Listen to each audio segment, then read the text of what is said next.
Want to speak real Vietnamese from your first lesson? Sign up for your free lifetime account at Vietnamesepod101.com. Hey there, it's Ling again. Welcome back to Vietnamesepod101.com, the fastest, easiest, and most fun way to learn Vietnamese.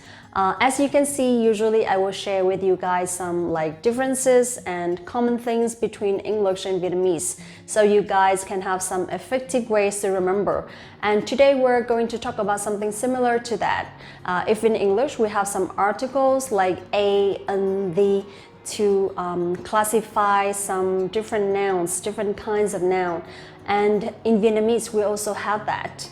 But it's a little bit more complicated because you have to remember more vocabulary. So today you will learn not only Vietnamese classifiers, but also some vocabulary that go with them. Okay, now let's get started.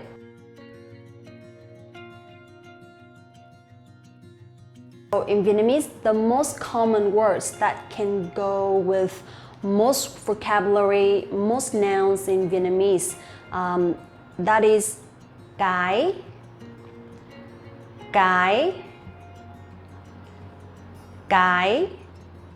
usually we'll use with most nouns, most objects, most things that cannot move. For example, cái bàn, the table, cái ghế, the chair, cái quạt, the fan, or cái điều hòa, the air conditioner. Basically, we can use cái for so many words, so many things that are everywhere around you. Cái điện thoại, cái bút, cái đèn, cái tủ lạnh. Another word which is also similar to cái, we can use chiếc.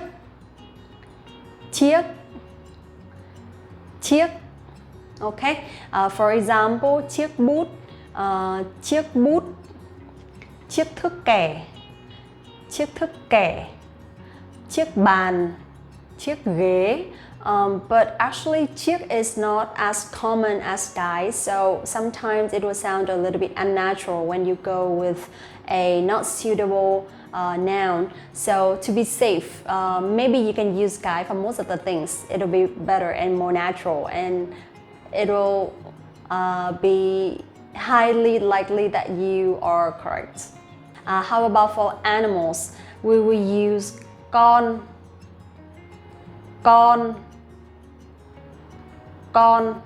Okay, for example, con mèo, con chó, con gà, con cá, con chim,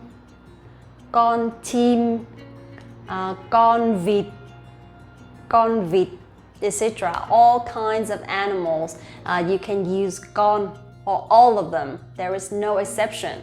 But there are some special cases. For example, con người.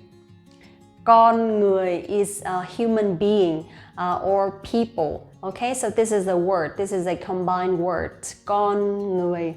But also we have con trai and con gái.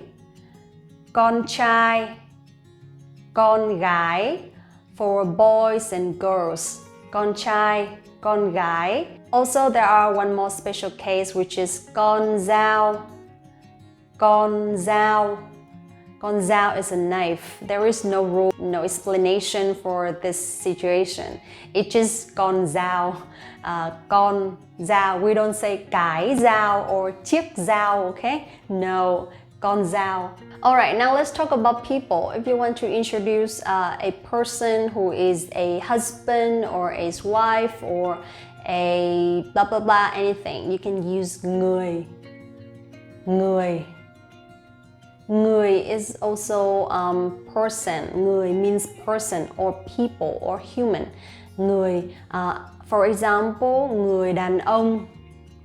Người đàn ông, a man. Or người phụ nữ. Người phụ nữ, a woman. Or người con. Người con. Người con means the kid or the child. Người cha.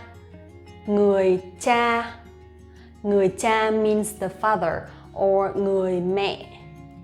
Người mẹ. Người mẹ. Người mẹ means the mother or a mother. We don't have any difference between a or the, like in English. We use the same word. Người cha, người mẹ.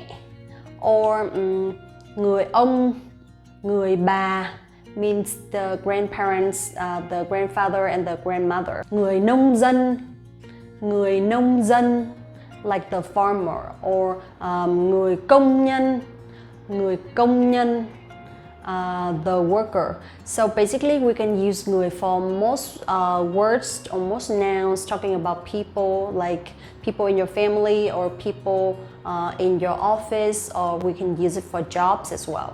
So those are some very common and popular classifiers that you can use with most nouns in Vietnamese. But also there are some special cases that we don't use, like the common words that I mentioned above.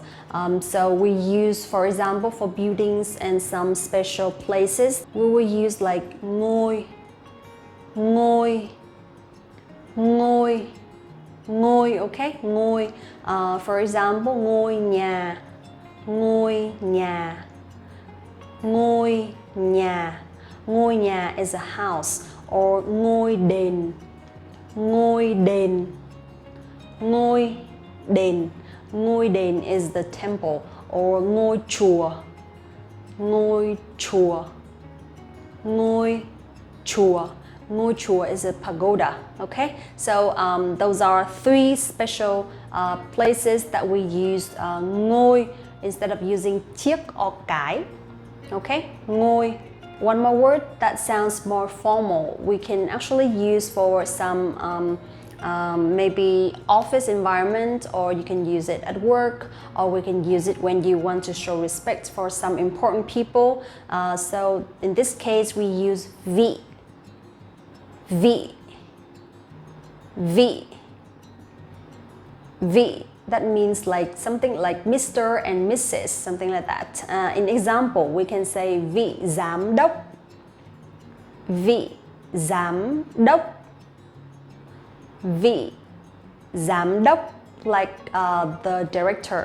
Or vị chủ tịch, vị chủ tịch, vị chủ tịch. Vị chủ tịch is the president. Or vị phụ huynh, vị phụ huynh, vị phụ huynh. Vị phụ huynh means the parents. So basically we use vị with some important people in a formal way and you want to be polite. So instead of saying người chủ tịch, we can say vị chủ tịch. Or người giám đốc, we don't say that. It sounds a little bit unnatural. We can say vị giám đốc. The last one I want to mention is some things that are always in pairs. For example, socks, shoes, ears, eyes, hands or feet or legs. Then in these situations we will use đôi, đôi, đôi. Đôi means two, but it's like Vietnamese traditional language. Đôi, okay? For example, đôi tất, đôi tất. Đôi tất means a pair of socks. Đôi giày, đôi giày, đôi giày for shoes. Đôi tai, đôi tai. Đôi tai means the ears. Or đôi khuyên tai, đôi khuyên tai. Đôi khuyên tai is the earrings. Or đôi tay, đôi tay. Đôi tay means the arms. Also, we have like đôi mắt. Đôi mắt. Đôi mắt. Đôi mắt means the eyes. Okay, so that's all for today. I hope it helps. I really enjoy some grammar topics like that. So because of you, I have some ideas and recommendations. So please leave a comment below if you have any new ideas for the next videos, okay? Don't forget to like this video, subscribe the channel, and visit the website VietnamesePod101.com to learn more Vietnamese with Linh and other hosts. Thank you so much again for watching. See you in the next one. Bye bye. Xin chào và hẹn gặp lại.